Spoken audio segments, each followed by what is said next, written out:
What made the most reserved legend in country music suddenly speak out and cry on camera? This isn't just a tribute, it's the most emotional moment of George Strait's career, and no one saw it coming. George Strait, the king of country, a man of few words, countless hits, and even fewer interviews. But at 73, he did something no one expected. He opened up about Toby Keith. And what he said shocked even lifelong fans. Because behind Strait's calm demeanor was a story of respect, regret, and raw emotion. One legend tipping his hat to another in the most unexpected way. George Strait has always been the quiet king. No scandals, no social media rants, no ego, just hit after hit, 60 #1 songs.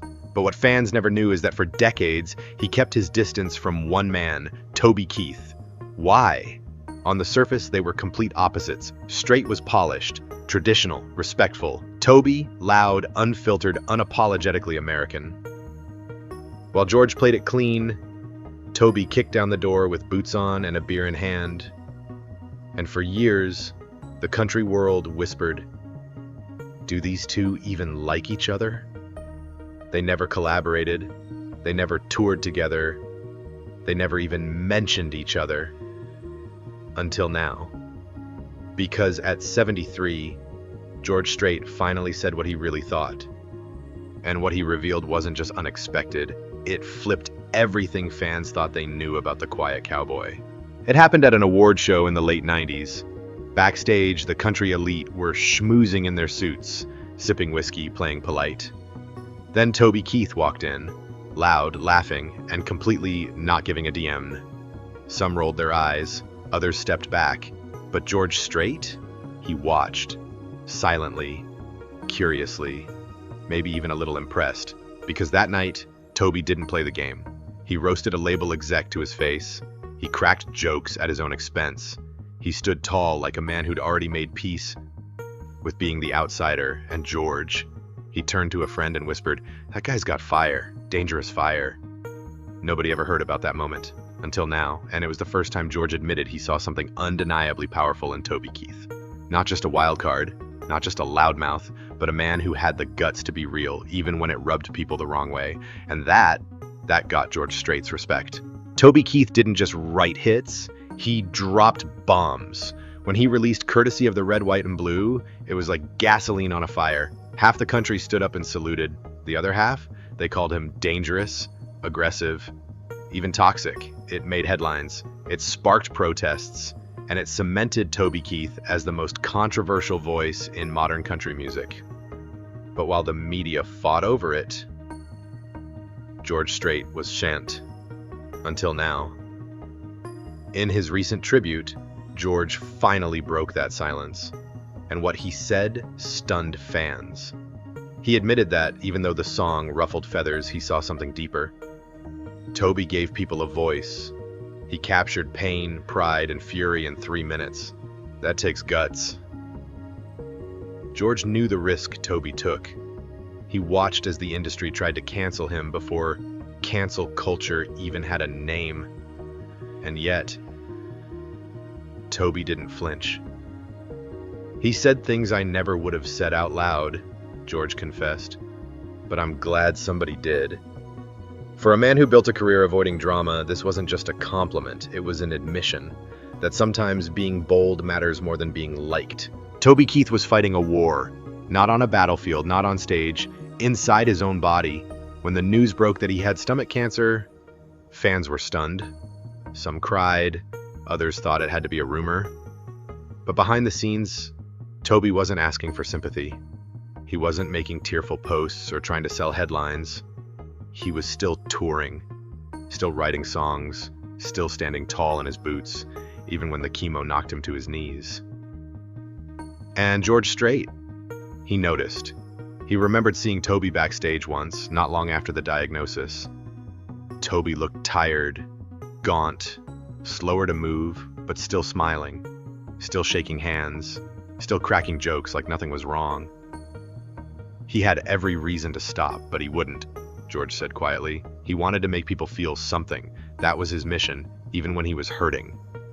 That hit George hard, because he'd felt pain before too. Real pain. He lost his 13-year-old daughter in a car accident, something he still refuses to talk about publicly. So when he saw Toby fighting like that, it wasn't just admiration, it was recognition. Two men, two tragedies, and a shared understanding that the show must go on, even when your heart is breaking. That's why, when George spoke at Toby's tribute, his voice cracked. It wasn't just a goodbye, it was a salute from one wounded warrior to another. George Strait has always kept his private life locked down. You won't see him ranting online, you won't catch him in some TMZ headline. He's the kind of guy who speaks once and lets silence carry the rest. But what people don't know is that George has been watching Toby Keith for years, not from the front row, not as a fan, as a peer, as someone who knew exactly how heavy this industry can get. And recently, at a charity event tucked away from the press, George finally opened up. Not for the cameras, not for a PR stunt, just a moment, raw, real, off script. He walked up to the mic, and what came out wasn't a polished speech. It was something far more powerful. Toby was the kind of guy who'd never leave you hanging. Never cared if you were famous or forgotten. If you were real, you had his respect.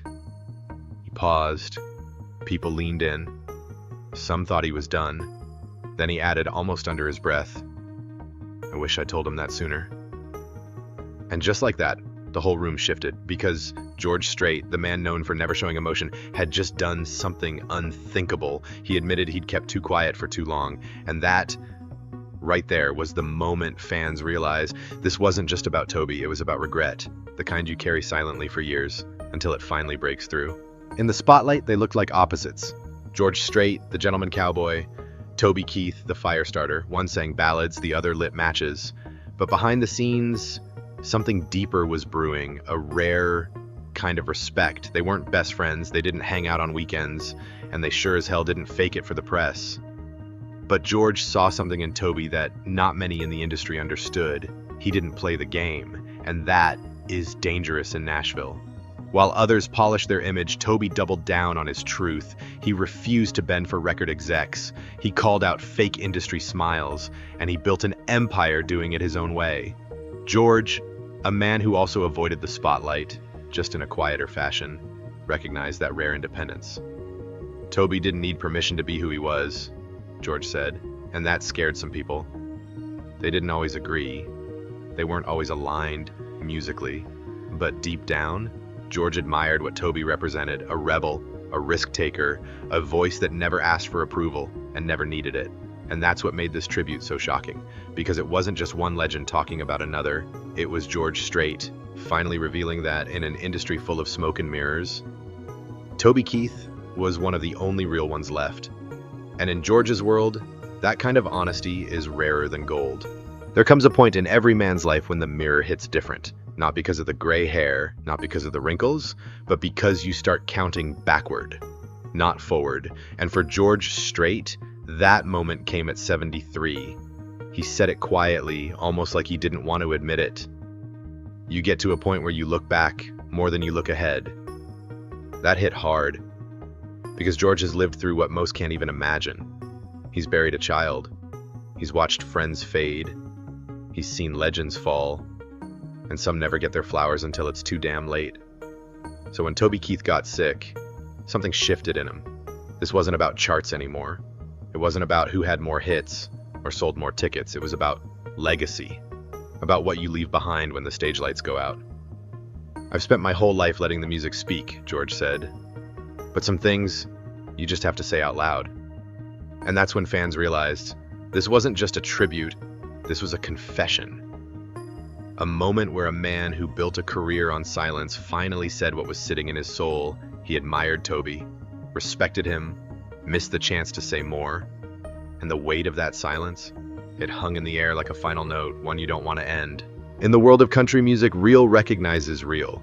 You don't need to be best friends, you don't have to take selfies or post tweets. You just have to stand for something. And George Strait, he stood for tradition. Toby Keith, he stood for truth, even if it made people uncomfortable. One wore a cowboy hat with quiet pride. The other wore his like armor in a fight. But what they shared was far more powerful than their differences. Authenticity. They were both unapologetically themselves. never chasing trends, never watering down their sound, never begging for approval. George put it best. Country music's got room for all of us. Cowboys, rebels, poets, and patriots. That line shook the room. Because it wasn't just a tribute, it was a challenge to every artist listening. Stop copying, start telling the truth. George Strait, the man who never stirred controversy, was now calling out the fakes without naming names. And Toby, he would have loved that. Because in the end, what George gave him wasn't just respect, it was something bigger, a place in the Hall of Legends who never sold their soul. George Strait finally spoke up, and in doing so, he reminded the world what country music is really about: honor, honesty, and heart. Two legends, two different sounds, but the same story: be real, stay true, and never forget the ones who sang from the soul. Because as George said, country music's got room for all of us: cowboys, rebels, poets, and patriots.